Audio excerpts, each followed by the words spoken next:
Hi, this is the Mad Scientist Guy. In this video, I'll show you how to view or photograph Comet 2022 E3.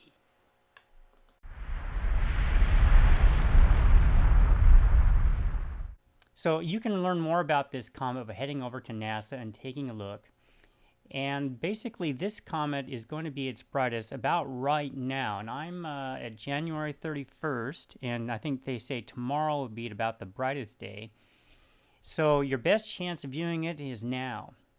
Now, in order to see an image like this is a really good image. I couldn't get one like this because I'm in Bortle 8 and 9.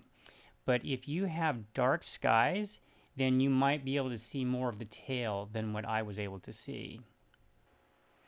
Now, to view this, you can use binoculars or a small telescope. And what I'm going to be using is my homemade Newtonian.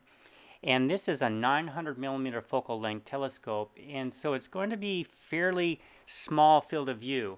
But if you have dark skies and you want to see the tail, then you want to use something with a shorter focal length, like maybe 135 to 200 millimeter lens or something like that.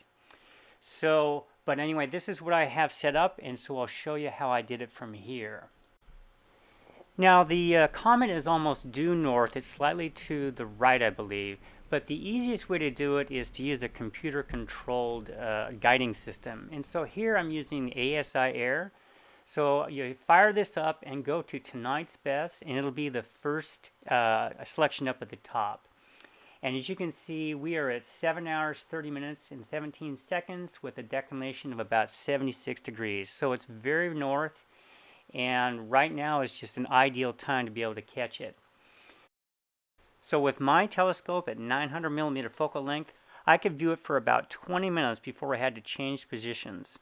And so keep that in mind depending on how much of the sky you can see at one time.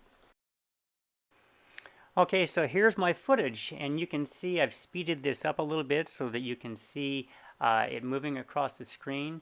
But I started out with 30-second intervals, and then later I moved to shorter intervals, and you can see it moving across the screen. Now, if you look very carefully, you can sort of make out the tail, but with my bright skies, I'm afraid most of them got obliterated. So I hope you found that helpful, and give it a shot, and let me know if you're able to see the comet.